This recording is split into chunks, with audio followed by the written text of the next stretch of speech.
નમસ્કાર મિત્રો, સ્વાગત છે તમારું મારી ચેનલ પર એક નવા વિડીયોમાં। આ વખતનો મહાકુંભ મેળો કેમ ખાસ છે? 144 વર્ષે બની રહ્યો છે આ સંયુક્ત પ્રયાગરાજમાં। મહાકુંભ મેળાનો પ્રારંભ થઈ ચૂક્યો છે। 45 દિવસ ચાલનાર આ મેળામાં વિશ્વભરમાંથી 40 કરોડથી વધુ યાત્રાળુઓ હાજરી આપે તેવી સંભાવના રહી છે। આ ધાર્મિક મેળાવાળો સાંસ્કૃતિક પરંપરા અને આધ્યાત્મિકનો સંગમ છે। તેના વિશે જાણતા પહેલા અમારી ચેનલને સબસ્ક્રાઇબ કરી વિડીયોને લાઇક કરજો।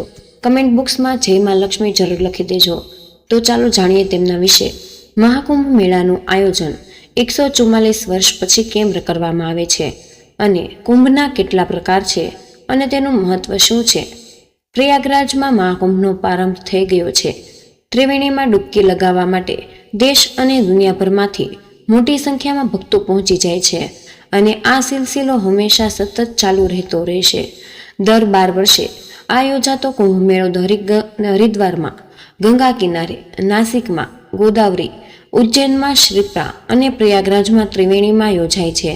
ત્યારબાદ પ્રયાગરાજમાં યોજાઈ રહેલા આ વખતના મહાકુંભને ખાસ માનવામાં આવી રહ્યો છે।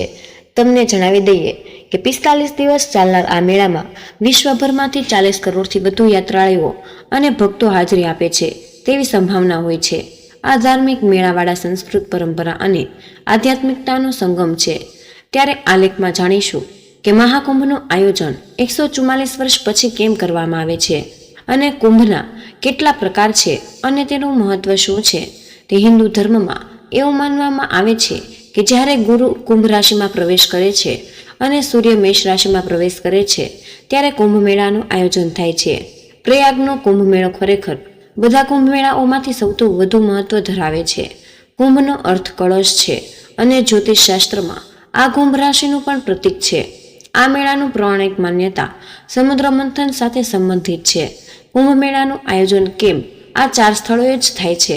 એવું કહેવાય છે કે દેવતાઓ અને દાનવોને સમુદ્ર મંથનમાંથી મળેલા રત્નોને એકબીજામાં વહેંચવાનું નક્કી કર્યું હતું। આ સમય દરમિયાન સૌથી મૂલ્યવાન અમૃત ફળ મળી આવ્યું હતું। તેને મેળવવા માટે દેવતાઓ અને દાનવો વચ્ચે યુદ્ધ શરૂ થયું। દાનવોથી બચાવવા માટે ભગવાન વિષ્ણુએ તેમના વાહન ગરુડને અમૃતનો ઘડો આપ્યો હતો, પરંતુ દાનવોએ તેને છીનવી લેવાનો પણ પ્રયાસ કર્યો હતો। ત્યારે ઘડામાંથી અમૃતના ટીપા છલકાયા અને પ્રયાગરાજ, હરિદ્વાર, નાસિક અને ઉજ્જૈનમાં પડ્યા। એટલા માટે તેનું આયોજન આ 4 સ્થળોમાં કરવામાં આવે છે। આદિ શંકરાચાર્ય કુંભની શરૂઆત કરી હતી। મહાકુંભના ઇતિહાસ વિશે બહુ માહિતી નથી, પરંતુ કેટલાક ગ્રંથોમાં કુંભ મેળો 850 વર્ષથી વધુ જૂનો હોવાની માહિતી આપવામાં આવી છે। આદિ શંકરાચાર્યએ મહાકુંભની શરૂઆત કરી હતી, તો કેટલીક કથાઓમાં ઉલ્લેખ છે કે મહાકુંભ મેળાનું આયોજન સમુદ્ર મંથન બાદથી થતું આવે છે, તો કેટલાક ઇતિહાસકારો કહે છે કે તેની શરૂઆત ગુપ્તકાળના શાસન દરમિયાન થઈ હતી। જો કે આના પુરાવા સમ્રાટ હર્ષવર્ધનના શાસનો કાળથી મળે છે। આ પછી શંકરાચાર્ય અને તેમના શિષ્યોએ સંગમ કિનારે સંન્યાસી અખાડાઓ માટે શાહી સ્નાનની વ્યવસ્થા પણ કરી હતી। કુંભ મેળાના કેટલાક પણ પ્રકારો છે। કુંભ પુરાણમાં આપેલી માહિતી મુજબ કુંભ મેળાના 4 પ્રકાર છે, જેમાં કુંભ, અર્ધકુંભ, પૂર્ણ કુંભ અને મહાકુંભ મેળાનો સમાવેશ થાય છે। કુંભ મેળો દર 3 વર્ષે વારાફરતી હરિદ્વાર, ઉજ્જૈન, નાસિક અને પ્રયાગરાજમાં નદીઓના કિનારે યોજાય છે। અર્ધકુંભ મેળો દર 6 વર્ષે હરિદ્વાર અને પ્રયાગરાજમાં યોજાય છે। પૂર્ણ કુંભ મેળો દર 12 વર્ષે 4 પવિત્ર સ્થળો હરિદ્વાર, ઉજ્જૈન, નાસિક અને પ્રયાગરાજમાં યોજાય છે, જેમાં લાખો ભક્તો અને યાત્રાળુઓ આવે છે। જ્યારે મહાકુંભ મેળો 144 વર્ષ એકવાર પ્રયાગરાજમાં ઉજવવામાં આવે છે। 144 વર્ષ બાદ કેમ મહાકુંભ મેળાનું આયોજન પ્રયાગરાજમાં યોજાતા મહાકુંભ મેળામાં વધુ મહત્વ માનવામાં આવે છે, કારણ કે અહીં 3 પવિત્ર નદીઓ ગંગા, યમુના અને સરસ્વતીનો સંગમ થાય છે। તેથી આ સ્થળ અન્ય સ્થળો કરતાં વધુ મહત્વપૂર્ણ છે। સરસ્વતી નદી આજે લુપ્ત થઈ ગઈ હોવા છતાં પણ હજુ પણ સપાટી પર વહે છે। એવું માનવામાં આવે છે કે જે કોઈ પણ આ 3 નદીઓના સંગમ પર શાહી સ્નાન કરે છે તેને મોક્ષ મળી જાય છે। સંગમ કિનારા ખાસ કરીને મહાકુંભ દરમિયાન શાહી સ્નાન માટે જાણીતા છે। અહીં મેળા દરમિયાન આધ્યાત્મિક જ્ઞાનની સાથે સાંસ્કૃતિક અને સામાજિક સંવાદિતાનું પણ આદાન પ્રદાન થાય છે।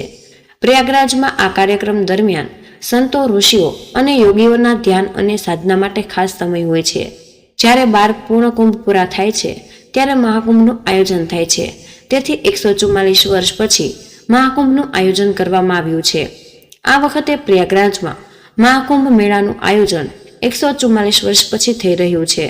અગાઉ અર્ધકુંભ વર્ષ 2019માં અને પૂર્ણકુંભ મેળો 2013માં યોજાયો હતો.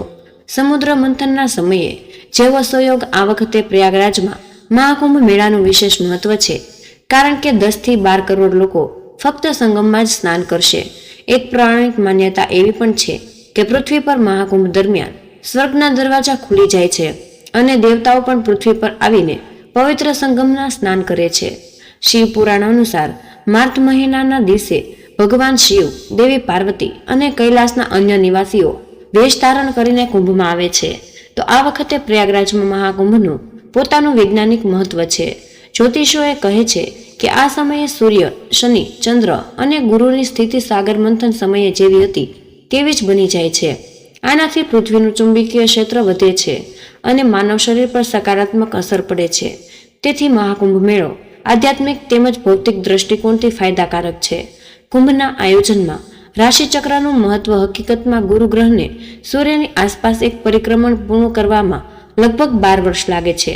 તેથી દર 12 વર્ષે કુંભ મેળાનું સ્થાન નક્કી કરવામાં આ ગ્રહની ખાસ ભૂમિકા છે. આ ઉપરાંત એવું માનવામાં આવે છે કે ગ્રહોની સ્થિતિ અને તેમની રાશિઓ ફેરફારને કારણે નદીઓ પણ દર 12 વર્ષે પોતાના કાર્યકલ્પ કરે છે, જેના કારણે તેમનું પાણી અમૃત જેવું બની જાય છે. તેથી કુંભ 12 વર્ષના અંતરાલ પર અલગ અલગ સ્થળોએ ઉજવવામાં આવે છે.